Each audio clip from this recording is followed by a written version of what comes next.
3, 2, 1. Hey there, Pokemon fans! If you're like most of us, you probably have a binder or tin lunchbox full of Pokemon cards from when you were younger and are now left wondering if they might be worth something.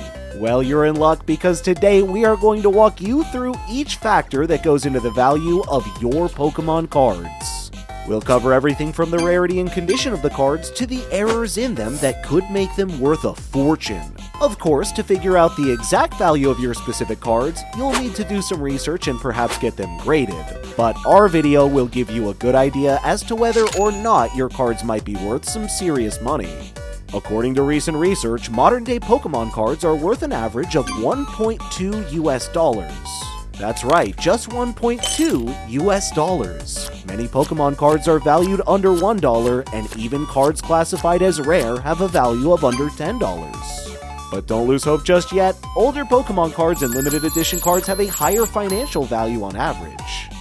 In fact, the most expensive Pokemon card ever sold was on the Zen Plus marketplace for a whopping $233,000 US.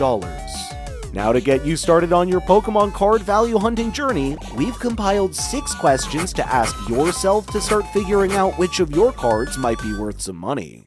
Number 1. What condition is your card in? No matter how rare or hard to find your card is, if it's damaged in any way, collectors won't want to spend much money on it because they're looking for cards in prime condition. So what condition should your card be in? Well, the cards with the most value will be in at least mint condition, but don't worry if your card is slightly worn but extremely rare. You may still find that it's worth a decent amount of money.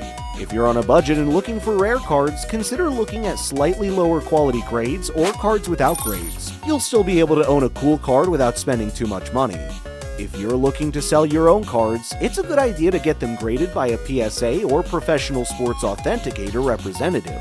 Grading professionals know exactly what to look at to determine the card's condition, and a high-quality card with a PSA grade will be worth even more. If you're buying a high-value card and they claim it has a certain grade, don't be afraid to ask for the documentation from PSA just to be safe. There are many fake cards out there, so it's always a good idea to be cautious and double-check the authenticity of the card. Number 2, is your card a first edition? First edition cards are usually pretty valuable no matter what kind of card it is, as long as it's in good condition. Of course, not every single first edition Pokemon card will be worth thousands of dollars, but they're usually worth more than the rest of your cards. Say, for example, you happen to have a holographic Charizard card from the base set, it doesn't matter what edition it is in. If it is in good quality, you can probably sell it for at least around $100. But if you have a first edition holographic Charizard with a good grade from the PSA, you might be sitting on a gold mine. It could be worth upwards of $10,000. Number 3, how rare is the card?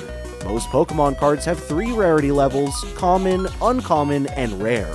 And you can tell which one your card is by checking out the bottom left or right corner for a symbol.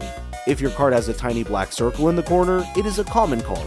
If it has a diamond shape, it is an uncommon card. If you see a star symbol, that means you've got a rare card on your hands. But wait, there's more.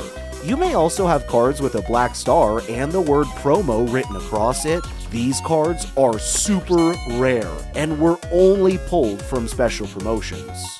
However, even some rare cards are still pretty common and won't fetch you much money, so you need to dig deeper than the symbol to figure out how much your card is worth.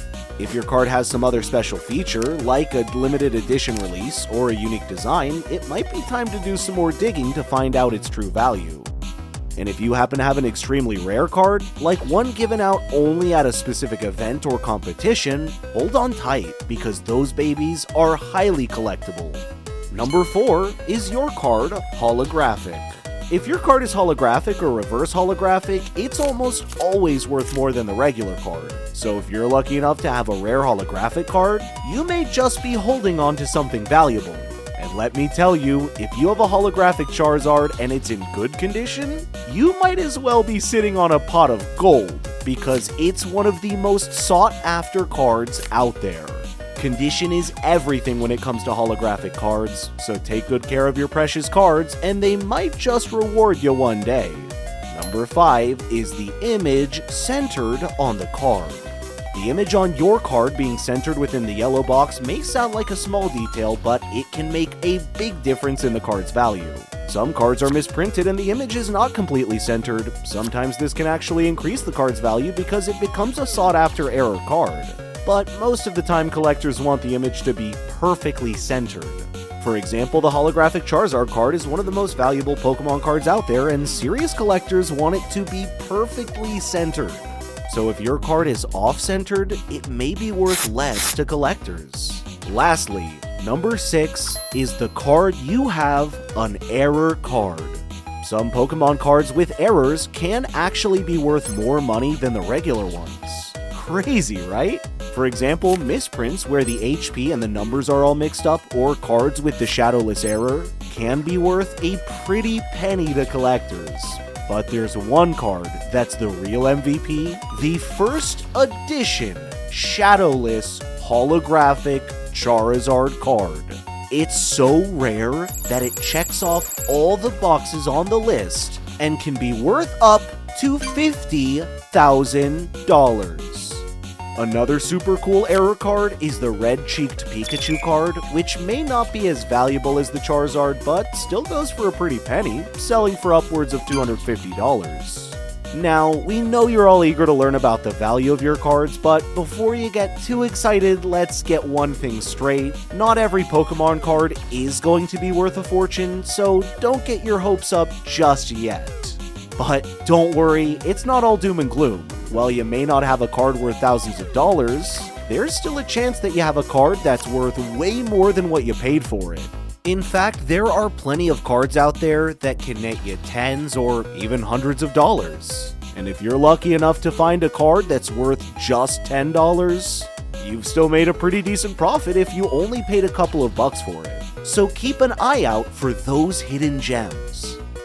Well, there you have it, folks. You're now a Pokemon card master and ready to dig through your old collection to see if you've got any buried treasures worth some cash.